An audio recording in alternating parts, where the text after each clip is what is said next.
Okay, Mr. Villar, so you did notify this gentleman back, what, 6 months ago, that more or less what you were just saying, I understood what you were saying, and nothing has been done since then, from the time you notify him till to this morning? Yes, and it's been longer than 6 months. So why, yes. why are you here? I'm here to allow the sale of the house to him so he can fix it up and we don't have to tear it down. He's already been proactive, cutting the grass and, you know, and knocking the bushes down. We're actually just waiting to close because Tootin, Tyler and Escrow, they sent me an email. It's not gonna be Bradley Morrow, but I already sent him the information today. We're gonna close like Friday probably. And he's gonna start working on the house right away. Mr. Villar, are you aware of that this gentleman want to purchase that house? Or you just find it out today? Well, I spoke to Mike, and he was going to put it up on the market. So there was a chance, yes, someone was going to purchase the house. I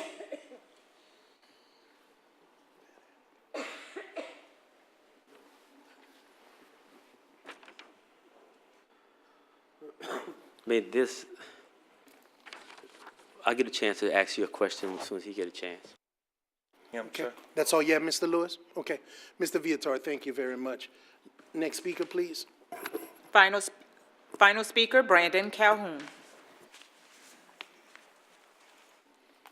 Good evening, Councilman. Yes, so I'm here to basically represent True Value Property Solutions, the buyer in the transaction for 719 North Sterling. And your question was? My question is, you're aware of all that needs to be done on this house to fix it. How long do you think you can repair it and bring it up to code for someone to live in this house? As little as 60 days. How many days? 60 days. Wow, 60 days. This is sort of like a unique situation. I mean, when somebody wants to purchase a house that we asking to be condemned and it was approved to be condemned, and now you come in here and asking us to purchase this house. You live around there? I don't live around there. You don't live around there? That's a whole company they could buy. All right. But we have purchased properties around there, though. You did? Yes. Mr. Villar, can I ask you another question, please? Will that process still hold where he have to put up a bond, the gentleman, the new purchaser, or it only pertains to the one that owns the house? Yes, if y'all pass the ordinance, the new owner will have to follow the ordinance. And will he have to purchase a bond too? He have to purchase the bond? Yes. Are you aware of that, sir, that you have to purchase a bond, go in conjunction with the purchase of this house? I wasn't aware before, but now I am. Well, I mean, you know, that can make or break a deal. I want you to understand that. Right. You need to understand, and I would advise you to give Mr. Villar before you commit yourself to doing something, because if once you become the owner, you're going to have to demolish that house on your own expense. Right. Is there a time period? I mean, I need to know now. I mean, you're coming and asking to purchase something and not knowing all the details. I mean, this is not a waiting period. But we have to make our decision in the next few minutes. Okay. If we have, Mr. Lewis, just so that the individual before us could be properly advised, our decision as a council is going to be based on the information that was provided. Yeah. His choice to purchase that bond will be between him, the current owner, because their transaction may or may not even go through. I would probably just, out of an abundance of caution, so it don't seem like we're becoming advisory in any way, that, you know, we would act on what's before us favorably, or, you know, as certainly as you representing this area, if you would like to give them additional time, you could recommend that if you want to table this and have it come back. But in the event that we act, what we normally do is then we ask that Randy meet with them immediately, and he could explain to them what the bond is, how much that costs, and what it does, as well as the timeline once that is purchased, that once these repairs are made. But just to be accurate, I just didn't want him to think that he got to tell us right here, right now, if he's going to do it for us to make our determination. I just want that to be set straight. Appreciate the clarification. So if we table this, when will this come back? It's going to actually be a deferment, and that date could be designated. So it could be next meeting, or it could be 2 meetings from now. Again, whoever moves to defer would designate that timeline. If that's what you want to do as the member of this district, keep in mind that, you know, they're obviously neighbors. Do we have blue cards to this issue? No, sir. Okay, so no one is here to speak to it, but obviously this is generated, one of the things that we try to emphasize. You know, we didn't go looking for this. Right. This was generated by complaints, so keep in mind that, I don't know if you've heard a whole lot about this, so it might not, I don't know what it is. Yeah. Just be wary of that. Okay, well, we'll just vote on what we have at hand then. Okay, thank you. That's all you have? Okay, all right. So, sir, you actually signed in to speak, and Mr. Lewis had some questions for you, but is there anything that you would like to offer or speak to this council by any chance? Well, my company, we rehab a lot of properties in the area. Okay, So that's why I was here to represent my company and my partners. And certainly in that district, we do a lot of business. So that's why I was here to represent and to be the representative for the transaction. Mr. Lewis? Okay, so you do have a company, that's what you're telling me. Yes, You sir. have a company, that's what you guys do, go around and rehab. Okay, we defer for about 2 weeks. Can that be possible? Defer to see if everything? I'll make a motion to defer for about 2 weeks or so, to give them enough time to get back with us. Okay. Okay, got a motion by Mr. Lewis to defer, and you got a date that could be tied to that, so that? That would be May 2nd. May 2nd?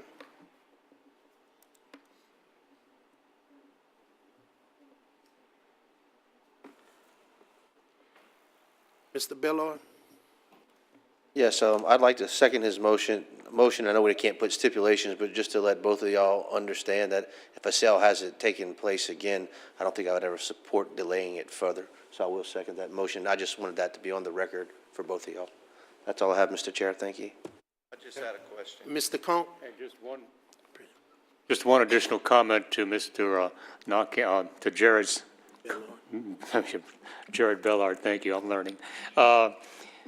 We have done this one time before, and it was also contingent on them actually getting a building permit, so that there's some actionable items in place.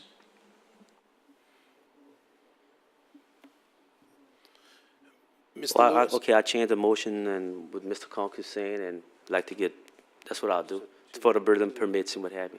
The 2 weeks should give you electricity enough is- time. There is electricity hooked up to the house, so he's ready to go. Are y'all just really waiting to see if I sell the house to him? So he can That start and other working on things it? that, you know, something get going to get this out, you know, get this looking better than it is, getting. Yeah, I know, he will. Yeah. I'm assuming.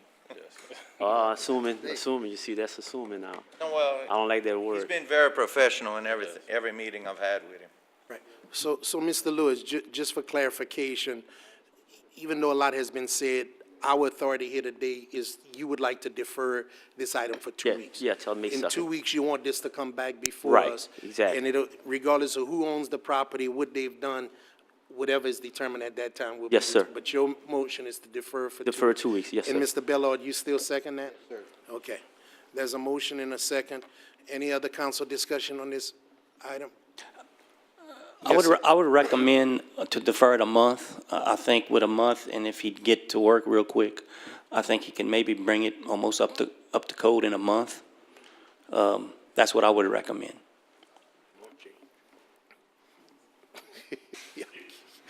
I tell you what, Okay, Mr. Lewis. okay, I'm gonna rely on our expert, Mr. Viator, so we'll give him, a month. Okay. So, Ms. The clerk, Ms. Veronica, when is that? That would be May 16th. May 16th? Okay, May 16th, I'll defer till May 16th.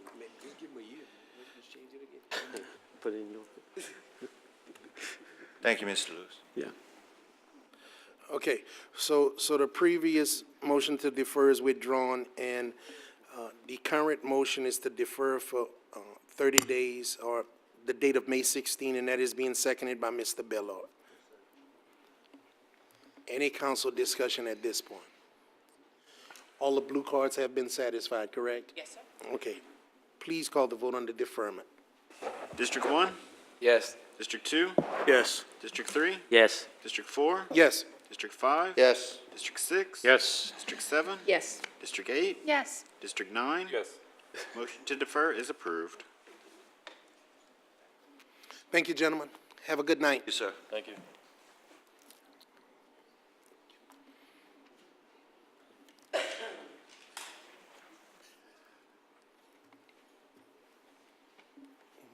Ordinance 56, 2017, an ordinance of the Lafayette City Parish Council amending the Unified Development Code so as to assign zoning classifications to properties annexed by Ordinance 235, 2016, case number ZON 2017-5, Saboteur Road et al. Annexation located generally north of Walker Road, east of Ambassador Caffrey Parkway, and south of Interstate 10. Motion by Nakam. Second by Castile. Council discussion. There isn't any blue cards. Yes, sir. Please call the vote. District 2? Yes. District 3? Yes. District 4? Yes. District 5? Yes. District 6? Yes. District 7? Yes. District 8? District 9? District 1? Motion is approved. Ordinance 57, 2017, an ordinance of the Lafayette City Parish Council amending the Unified Development Code so as to assign a zoning classification to property annexed by Ordinance 252, 2016, case number ZON 2017-10, 405 Vero School Road annexation located generally on the corner southeast of Vero School Road and northeast of Pillet Road. Motion by Nakam. Second by Cook. Council discussion. There is none. Any blue cards? Yes, sir. Please call the vote. Yes. District 4? Yes. District 5? Yes. District 6? Yes. District 7? District 8? District 9? District 1? District 2?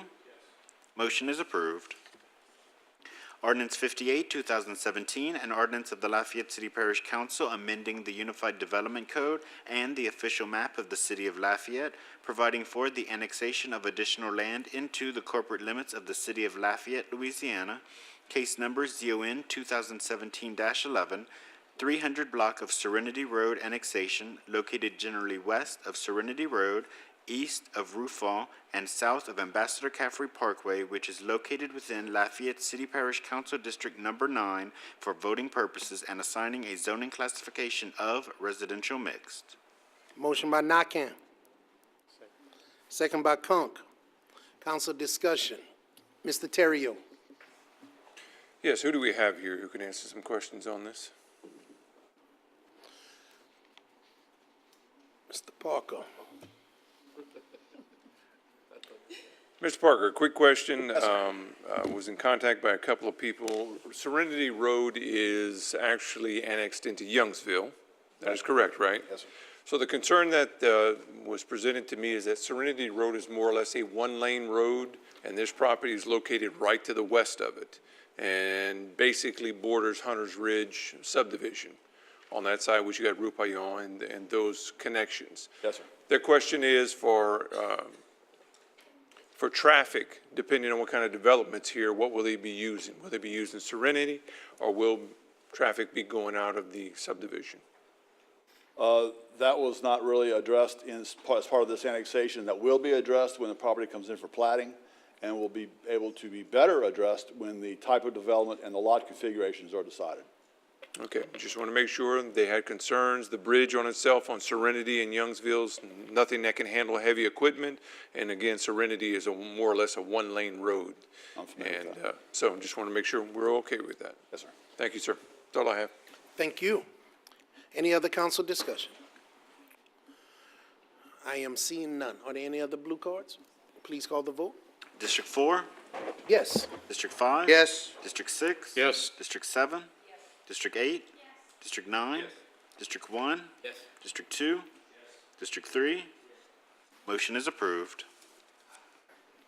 Ordinance 59, 2017, an ordinance of the Lafayette City Parish Council amending the fiscal year 16-17 operations and maintenance and capital improvements program budget of the Lafayette City Parish Consolidated Government to make appropriations adjustments within the Utilities Department. Motion by Conk, second by Nakam. Council discussion. Seeing none at this time, are there any blue cards? Yes, sir. Okay, please call the vote. District 5? Yes. District 6? Yes. District 7? Yes. District 8? Yes. District 9? Yes. District 1? Yes. District 2? District 3? District 4? Yes. Motion is approved.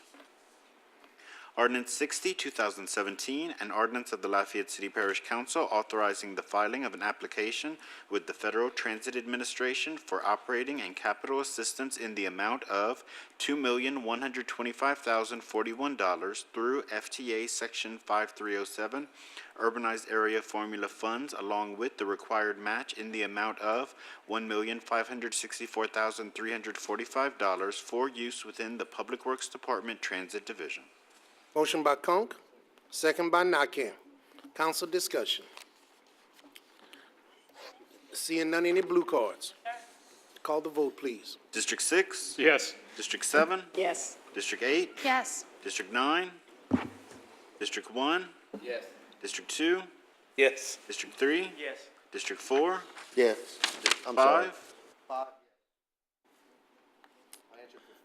Yeah, he wants to represent everybody. District 4? Yes. Motion is approved. Ordinance 61, 2017, an ordinance of the Lafayette City Parish Council authorizing the filing of an application with the Federal Transit Administration for capital assistance in the amount of $198,589 through the Federal Transit Administration Section 5339 Bus and Bus Facilities Formula Allocations Program, along with the required match in the amount of $35,045 for federal fiscal year 2017 for use within the Public Works Department Transit Division. Motion by Conk, second by Nakam. Council discussion. There is none, any blue cards? Please call the vote. District 7? Yes. District 8? Yes. District 9? District 1? Yes. District 2? Yes. District 3? Yes. District 4? Yes. District 5? District 6? Yes. Motion is approved. Ordinance 62, 2017, an ordinance of the Lafayette City Parish Council authorizing and directing the Lafayette Mayor President to enter into an intergovernmental agreement with the City of Scott concerning the improvement to Scott Park and amending the fiscal year 16-17 capital budget of the Lafayette City Parish Consolidated Government by increasing reimbursement revenues from the City of Scott in the amount of $100,000 and appropriating within the Parks and Recreation Department for said project. Motion by Nakam, second by Conk. Council discussion. There is none, any blue cards? Yes, sir. Please call the vote. District 8? Yes. District 9? Yes. District 1? Yes. District 2? Yes. District 3? Yes. District 4? Yes. District 5? Yes. District 6? Yes. District 7? Yes. Motion is approved. Ordinance 63, 2017, an ordinance of the Lafayette City Parish Council providing for the abandonment and dedication of drainage servitudes on Lot 117 in Phase 3 of Audubon Plantation, having a municipal address of 100 Kingfisher Drive. Motion by Cook and second by Abear. Any council discussion?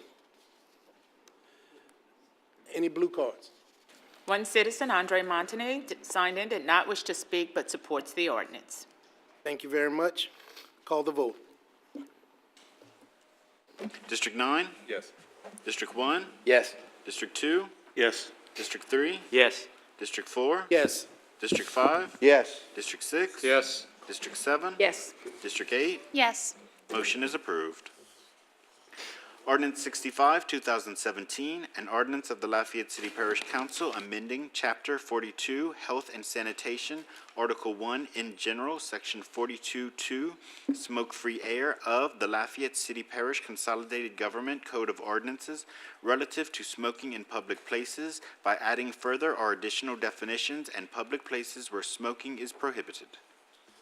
Motion by Nakam, second by Cook. Council discussion?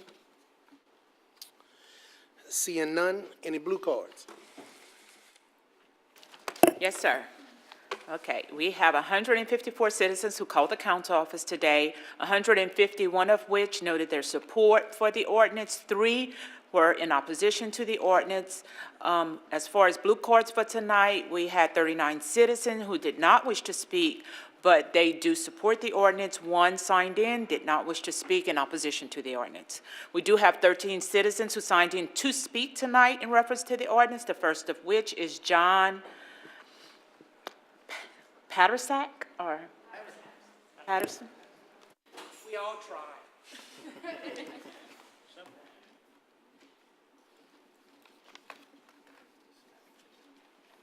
Good evening. Thank you for letting me come up here and voice my opinion.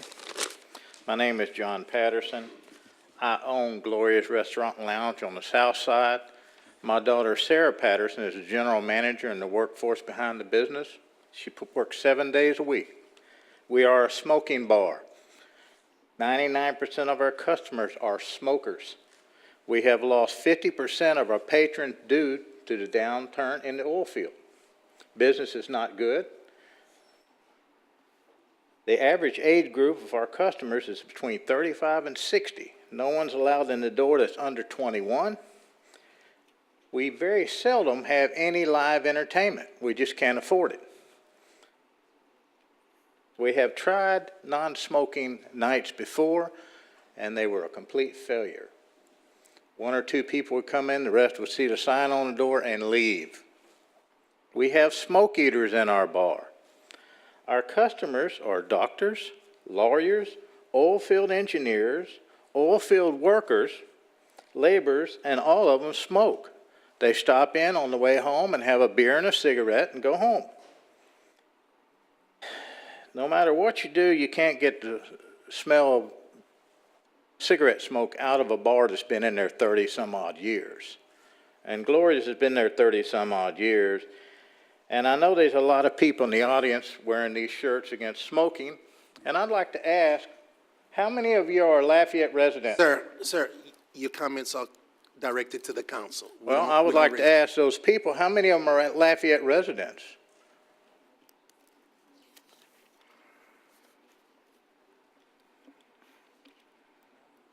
Lafayette is a small parish. Years ago, you voted the gambling out of Lafayette. We lost all that revenue. All that people do is go out to the parish line where all the casinos are and all the bars that allow gambling and smoking, and all that money left here. All of our employees are smokers. I am a non-smoker. My daughter Sarah is a non-smoker. I'd just like you to really think this through before you put us out of business, because that's what you're going to do. Thank you. Next speaker. Renee Stansberry.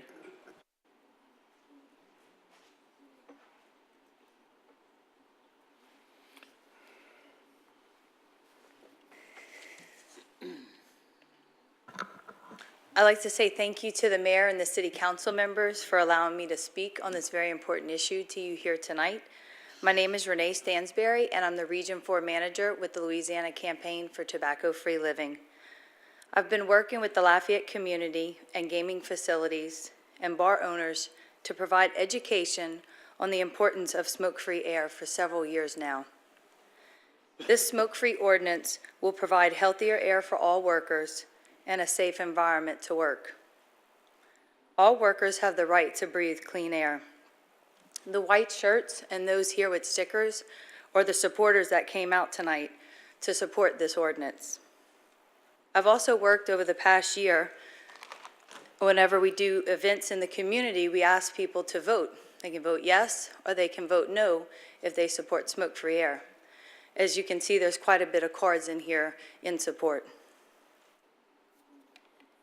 These cards represent a yes vote by a community member or a tourist that's come to our great city and area to hear shows, and they support a smoke-free Lafayette.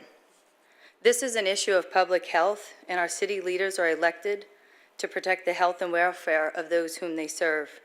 We're not asking people to quit, we're just asking people to step outside.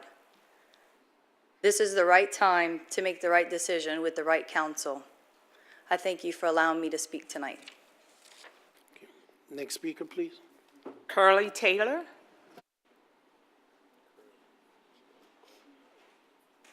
Oh, Curly Taylor. Curly. Man, they're playing accordion. You got.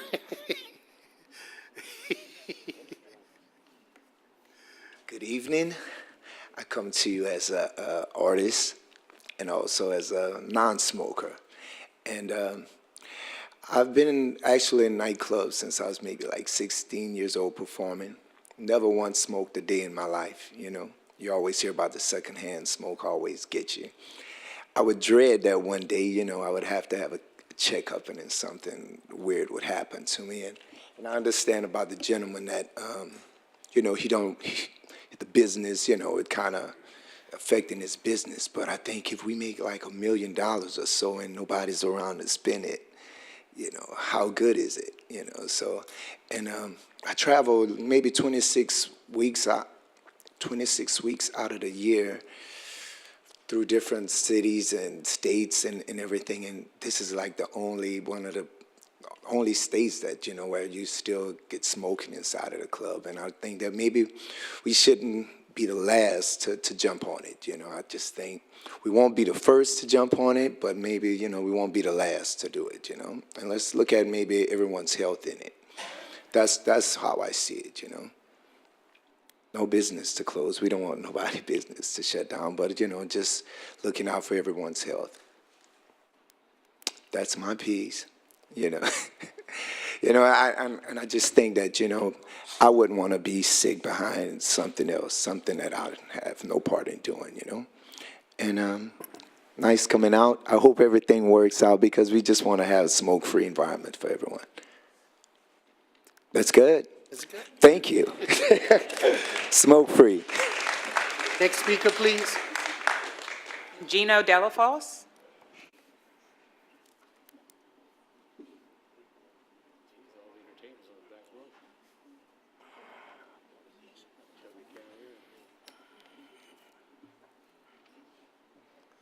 Good evening to you all. I'd like to thank you all for having me here. My name is Gino Delafosse. I'm an entertainer. I play Cajun Zydeco music. I am not from Lafayette, but about 80% of my business in the entertainment industry is here in Lafayette. I hope that we can get this ordinance passed because it's very important to all of our health. I've been playing music for 39 years. I've never smoked, never drank, don't plan on smoking, don't plan on drinking. There's a lot of venues that I play that are non-smoking, and we have nice crowds. We have venues that we play that are smoking, and a lot of my clientele don't want to come because when they leave, they smell like Tasso, and I can understand that, you know. It's not good for us. It's not good for us as entertainers, singing and playing and performing in these smoky areas.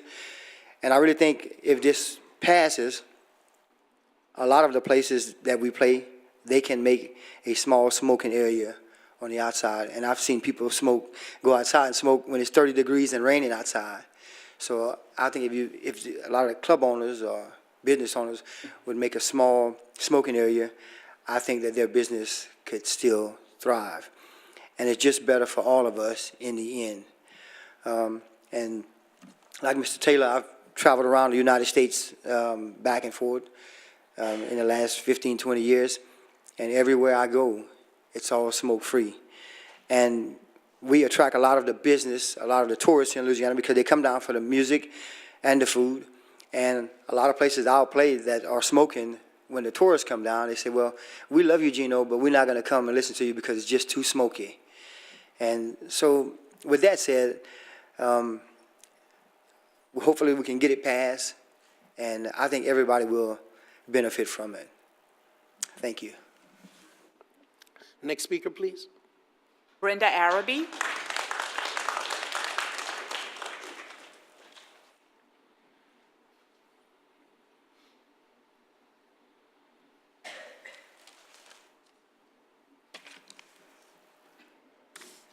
Thank you for hearing me tonight. My name is Brenda Araby, and I play bingo.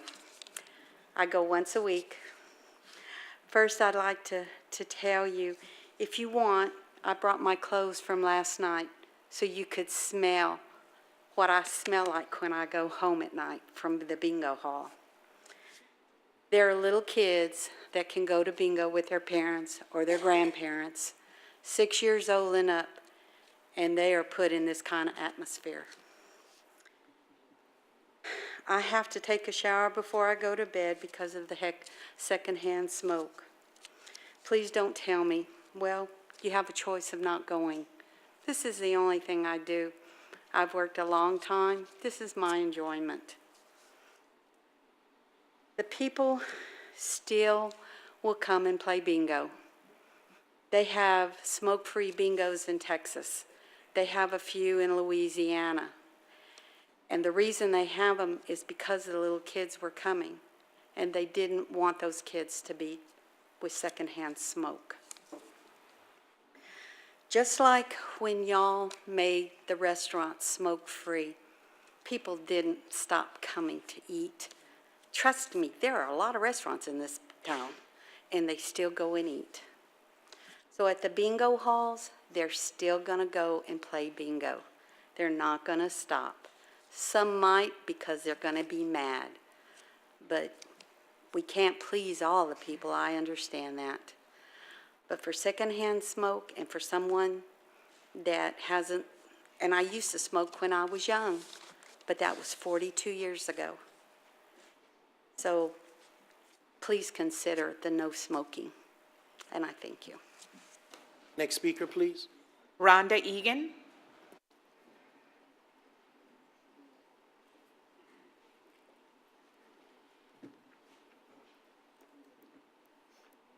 Good evening. Thank you for allowing me to speak tonight.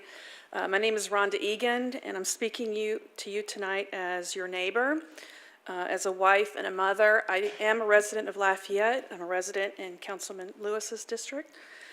My late husband was the musician and songwriter David Egan. He was a wonderful husband and a loving father, brother, and son, and our son is here tonight. My husband and my son have spoken to you before when this ordinance was voted on in the past. David was a friend to many here in our community. He was also a lifelong musician. David traveled the world representing Louisiana, a proud ambassador for the unique culture we have here in our state, a culture that contributes greatly to the local economy. David's life was cut short by lung cancer, a disease that brought him terrible suffering before his death in March last year. He quit smoking himself 20 years before he died. But as a musician, he spent years exposed to secondhand smoke as he provided for his family. He also spent several of his final healthy years, as I mentioned, as a devoted advocate for smoke-free living here in Louisiana, specifically smoke-free bars and music venues. I take up that cause now in his name, asking you to support this life-saving public health issue, for that is exactly what this is. It's a public health issue that can save lives. And I can't state strongly enough my hope that our city will now make the choice to provide a smoke-free work environment for our beloved musicians and cultural workers.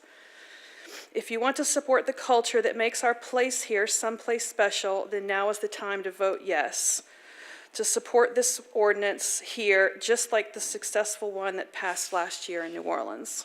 Smoke-free is musician-friendly. This is an easy, common-sense step to take that is the norm around the rest of the world.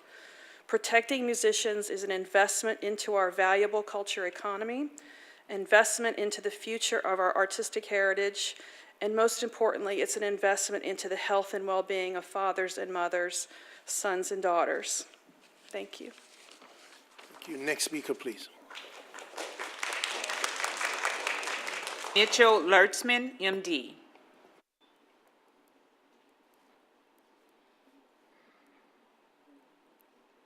Good evening, ladies and gentlemen. My name is Mitchell Lertzman. I'm a physician, cardiovascular surgeon here in Lafayette. I've been practicing for over 33 years, 21 of which have been here as a resident in Lafayette. I can't capitalize on what Mrs. Egan just said. That was profound. And I'm here to support the smoke-free ordinance, as I'm on the record having addressed this august body dating well back to the earliest parts of the century, every time the ordinance came up both at a local and state level. Smoke-free is just makes sense from a public health standpoint. The facts are very, very clear. There is science backing it up. There's no question about it that people's health is better. There's the servers, the entertainers, the workers in all these venues suffer because of secondhand smoke. There's no question about it. It is settled. I've dedicated my life to treating the victims of tobacco abuse. On my service right now in the hospital, virtually every one of them, save one, is a smoker. I'm tired of it. I really am tired of it. I don't want to see it anymore. I can't stand cigarette smoking. I can't stand the effects of tobacco. This is a common sense thing that we can do for ourselves and for the public health. Appreciate your time. Thank you so much. Thank you. Please. Prezande.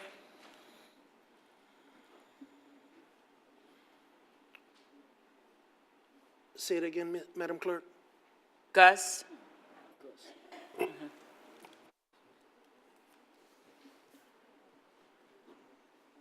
Good evening, everybody.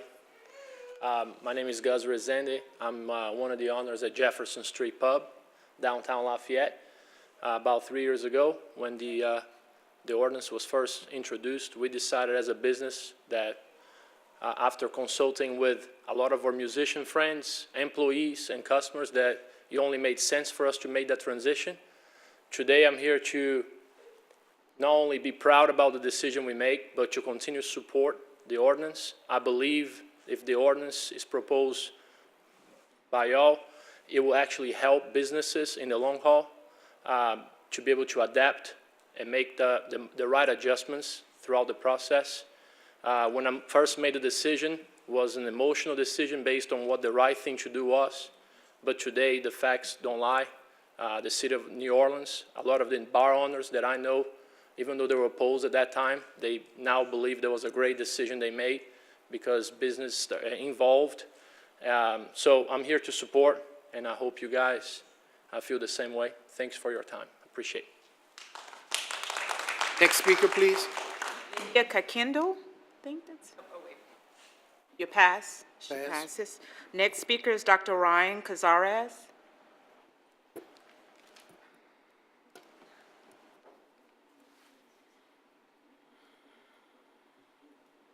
Good evening, Council. My name is Ryan Cazares. I am an eye doctor in Scott, Louisiana. I'm also a gigging musician. As a musician of about 15 or so years, I would appreciate a smoke-free ordinance here in Lafayette. I want to be able to share my passion and play music for people without having to worry about my reaction to the smoke, whether that be an allergy to an asthma attack. As an employer and a healthcare provider, I believe in doing everything we can to protect the health of our employees and the general public. And as a citizen of the parish, I believe in the freedom to breathe clean air, and I believe we should do a better job of appreciating our musicians, our bartenders, and our overall workforce. And this starts with having a healthy environment to live in. Thank you very much. Thank you. Next speaker, please. Drew Abear.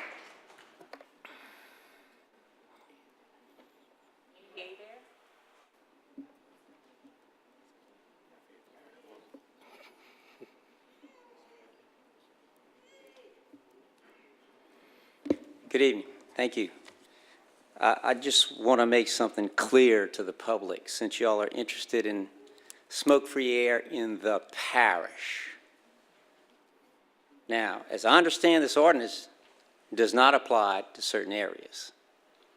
So I would like for you to amend this ordinance to read, instead of all public places within the city and the unincorporated areas, that it should read, this is a parish ordinance that applies to the parish except within the corporate limits of the cities of Broussard, Scott, Carencro, Dusson, and Youngsville. You're a parish elected body.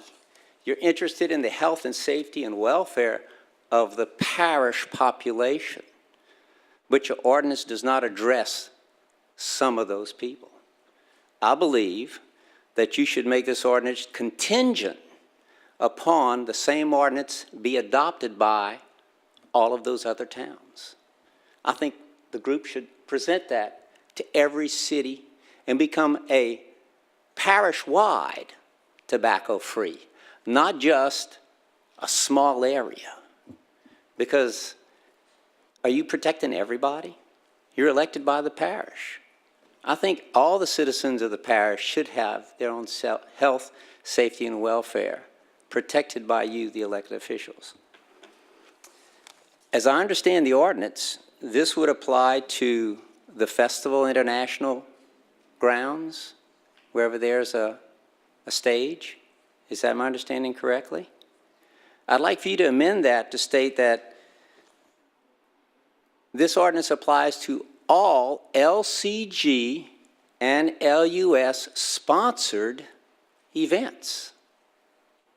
If you're going to pass a law, then you should put the money behind it and say, hey, this should apply to all of our sponsored events, not just certain ones. And I urge you to, on all of your ordinances from now on, not to say the government jurisdiction of consolidated government, say the parish except for those cities that are not in your jurisdiction. Thank you. Thank you. Sarah Wiggins.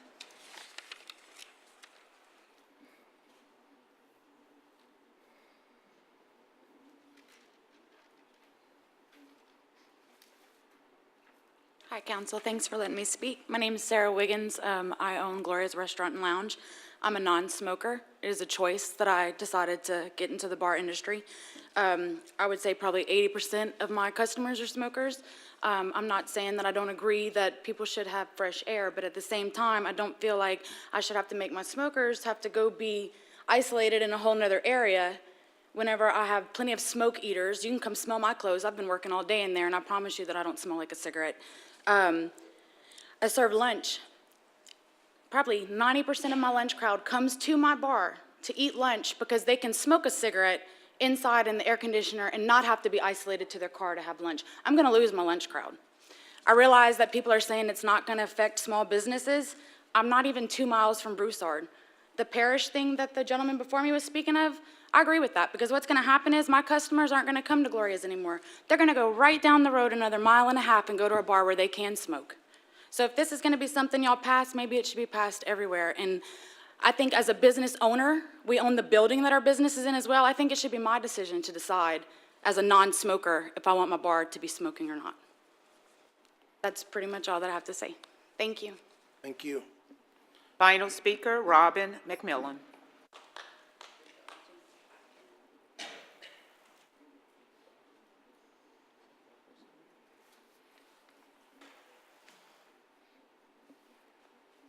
Hello. My name is Robin McMillan, and I own McMillan's Pub. It's on Simcoe by Oakbourne Country Club.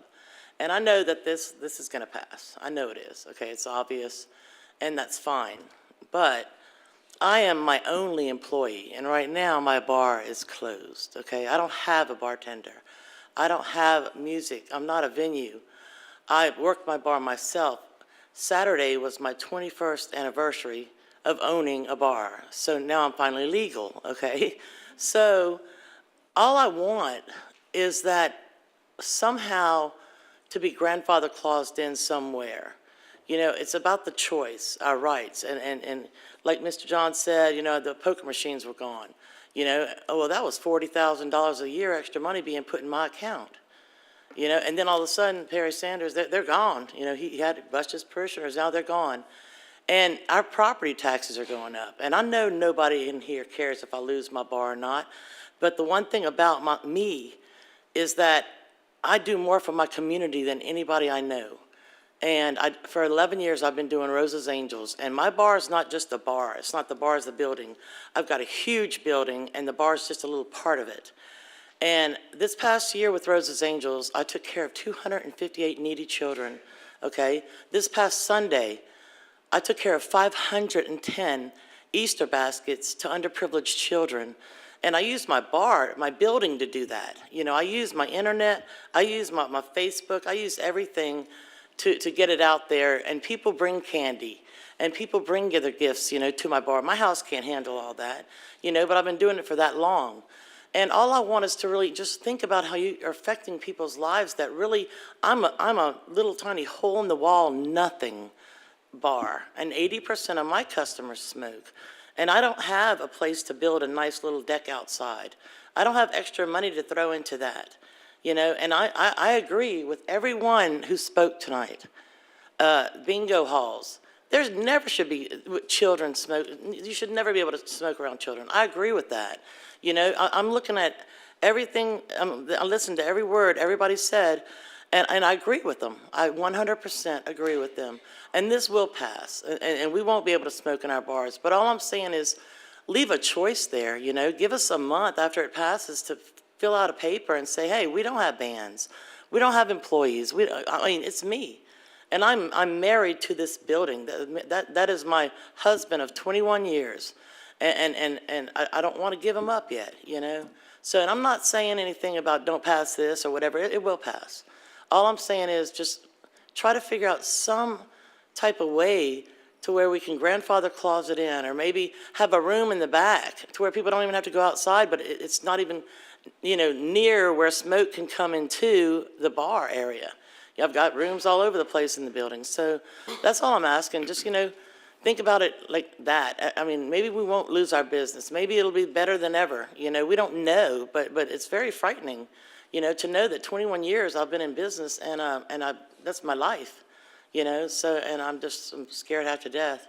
So I do appreciate y'all listening to me, and I do, you know, I agree. You know, maybe it should pass, but there should be something for us who, you know, don't have bands and don't have employees, period, you know. So thank y'all. Thank you. That was the final speaker? Okay. Don't seem to be any additional council comments or actions, and that was the final speaker, so call the vote, please. District 1? Yes. 2? Yes. District 3? Yes. District 4? Yes. District 5? No. District 6? Yes. District 7? Yes. District 8? Yes. District 9? No. Motion is approved.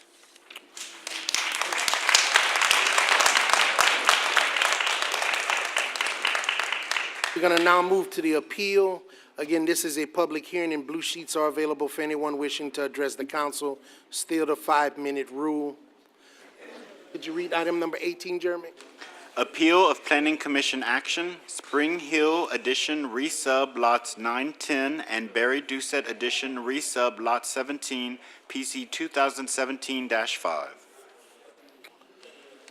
Sarah?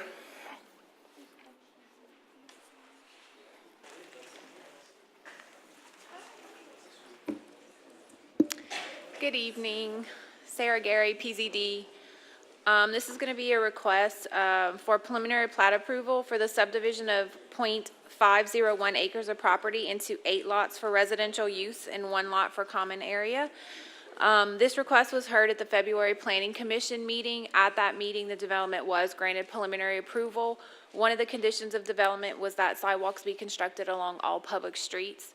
The developer has appealed the Planning Commission's decision and requested a waiver of sidewalks. What I can tell you is since the appeal has happened, we have met with both Public Works and myself, and Kenneth has so graciously gotten with the developer. And essentially, we have come to an agreement that all parties have agreed to. And essentially, in lieu of them providing the sidewalks, because currently East Spring Street only has a 30-foot right-of-way. It is considered an open ditch roadway. Minimum right-of-way for open ditch is 60 feet. So we're 30 feet short on right-of-way to bring this to a standard public roadway.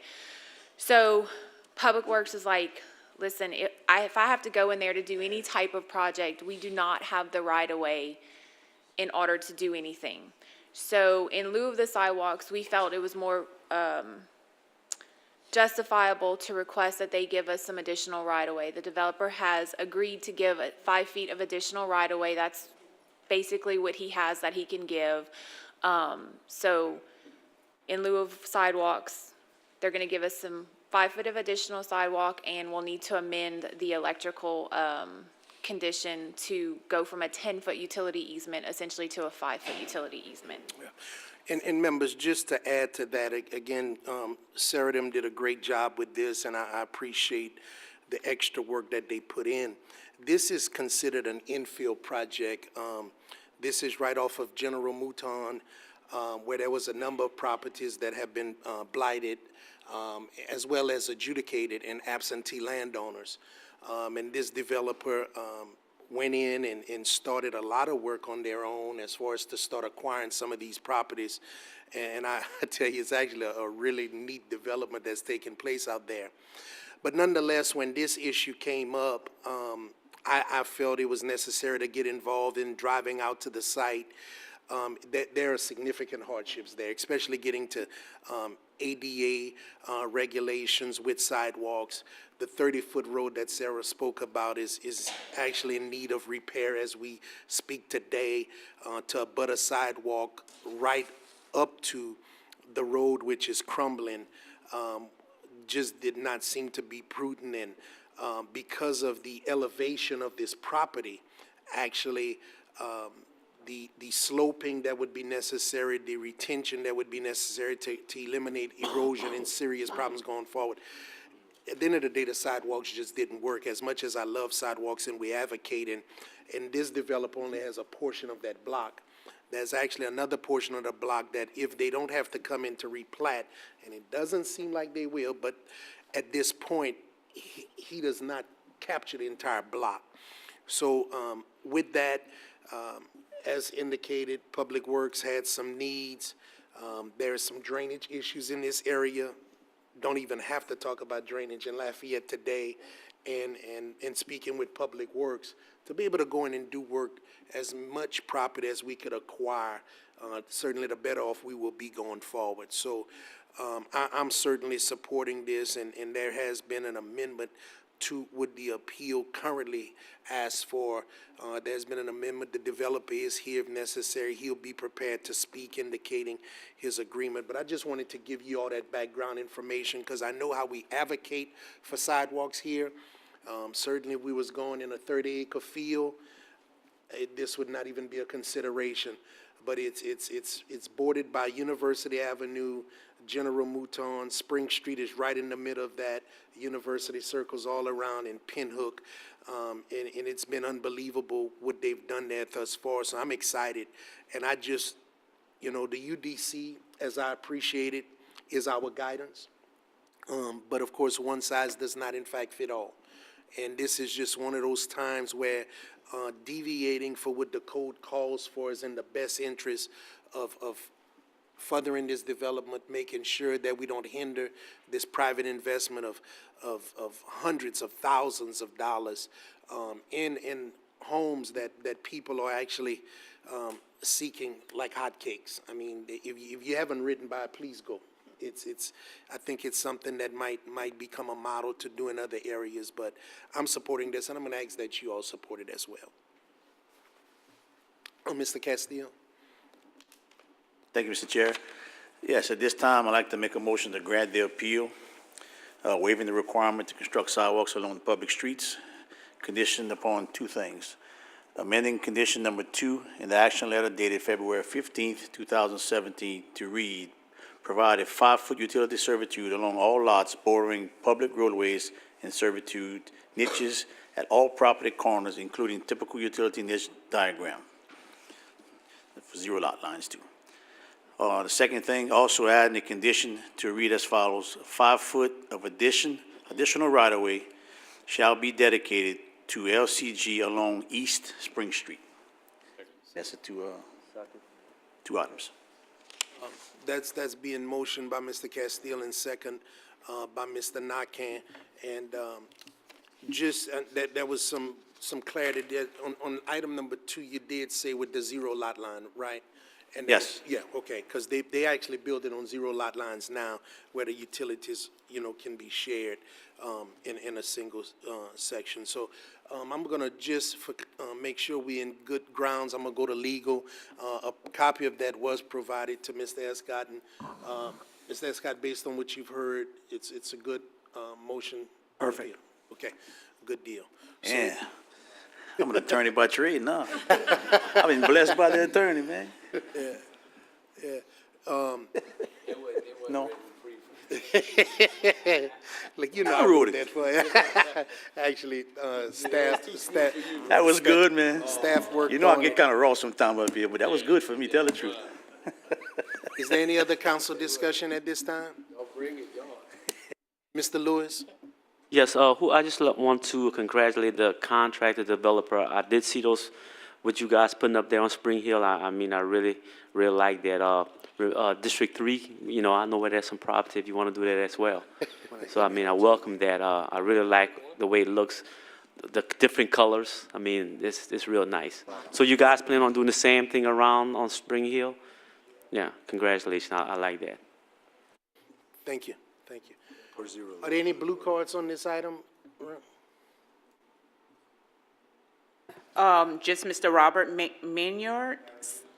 He signed in only if needed. Right. He's the developer on the property. Mr. and Chairman, he was just with, if Yes. you wish, you could certainly have him confirm that what he's heard in terms of the conditional granting of the appeal based on those conditions is agreeable to him. Right, come forward, Robert, if you don't mind, and just, what is being asked, you've heard the conditions, you have seen them, and as the developer, these conditions, the appeal, although we vote on it tonight, it only goes into effect when the conditions are agreed upon, which will take you to go back to PZD and do some documentation, but can you share that with us for the record tonight, please? Yes, my name is Robert Minyard, and I live on Steiner Road, but the project is in District 4, and we plan to build more, and I looked at this very carefully, and as long as they understand it's a 0 lot line niche, which is a little different, but it's still a 10 by 10, but it's on each individual. It'll fall all the way on one lot because it's 0 lot line. And that was what we're in RM2, so that takes care of that. So yes, we understand exactly what we need to do. All right. And in agreement? Yes. Thank you so much. Thank you. Yeah. Okay. So with that said, we could call the vote. District 2? District 3? Yes. District 4? Yes. District 6? Yes. District 7? Yes. District 8? Yes. District 1? Yes. Motion is approved. Thank you. Now we'll move to appointments by council members, mayor, president, and/or any other direct appointing authority. Jeremy, could you please read items 19 and 20? Pat Lewis, District 3 Council Member, appoints Chanel Lewis to the Lafayette Animal Control Advisory Board for 4 months, the remainder of an unexpired 4-year term, and the upcoming 4-year term. Pat Lewis, District 3 Council Member, reappoints Ursula Anderson to the Lafayette Advisory Commission on Crime Prevention for a 4-year term effective July 1st, 2017. Okay. We will now move to introductory ordinances. Item number 27 has been pulled prior to introduction, so at this time, I'll entertain a motion to take all others in global. That has been made by Mr. Castile, second by Mr. Lewis. Ordinance 66, 2017, an ordinance of the Lafayette City Parish Council amending the fiscal year 16-17 operating budget of the Lafayette City Parish Consolidated Government by increasing the use of fund balance in the criminal court fund by $169,950 and appropriating $84,975 in the district court division and $84,975 in the district attorney division. Ordinance 67, 2017, an ordinance of the Lafayette City Parish Council amending the fiscal year 16-17 operating budget of the Lafayette City Parish Consolidated Government by recognizing a contribution from the city marshal to defray the transportation cost of the city marshal division. Ordinance 68, 2017, an ordinance of the Lafayette City Parish Council amending the fiscal year 16-17 capital budget of the Lafayette City Parish Consolidated Government by transferring $306,287 from the Council Reserve Roads and Bridges 2010 Parish GOB Construction Fund account to the Parish Bridge Improvements account within the Public Works Department in order to expend older bond dollars. Ordinance 69, 2017, an ordinance of the Lafayette City Parish Council amending the fiscal year 16-17 operating budget of the Lafayette City Parish Consolidated Government by increasing the use of prior year fund balance of the City General Fund by $190,000 and appropriating within the transportation account of the Parks and Recreation Department Operations and Maintenance Division to reestablish funding that was cut during the fiscal year 16-17 budget process. Ordinance 70, 2017, an ordinance of the Lafayette City Parish Council amending the fiscal year 16-17 operating budget of the Lafayette City Parish Consolidated Government by increasing revenues in the amount of $1,952,746 in Community Development Block Grant declared disaster recovery funds received from the United States Department of Housing and Urban Development and appropriating within the Community Development Department for use in 3 drainage improvement projects located in the Derby Heights Subdivision, Oticon Subdivision, and L8C of Bayou Carencro. Ordinance 71, 2017, an ordinance of the Lafayette City Parish Council amending the fiscal year 16-17 operating budget of the Lafayette City Parish Consolidated Government by adjusting the manning tables and increasing the hourly pay rate of a Planner 2 position within Planning, Zoning, and Development Department, Zoning and Development Review Division.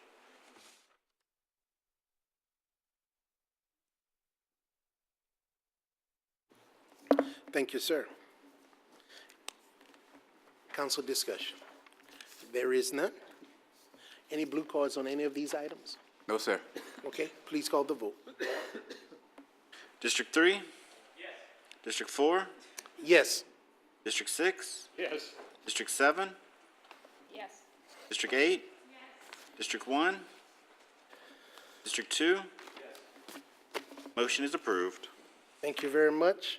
That concludes all of our business. Meeting is adjourned.